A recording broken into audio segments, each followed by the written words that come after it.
বসে গেলাম আর এখন 3টে বাজে। সারাদিন পরে কেবল খেতে বসলাম।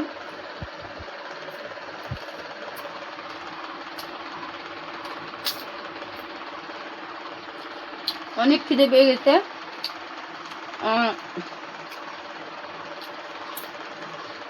স্পেশালি একটা জিনিস রান্না করেছি, তোমাদের সাথে শেয়ার করছি, দাঁড়াও। এই দেখো, একদম ঝাল ঝাল লাল লাল করে আটি সহকারে আমের আচার, যা খেতে লাগবে না, দারুণ, সত্যি খুব খেতে ভালো হয়। একটু নিয়ে নিই, ডালের সঙ্গে আজকে খেতে ভালোই লাগবে,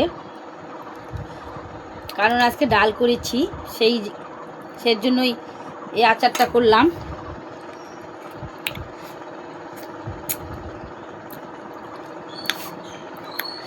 সত্যি যাদের মুখে রুচি নেই তারা এইভাবে ট্রাই করে খেতে পারো, সত্যি মুখে রুচি চলে আসবে।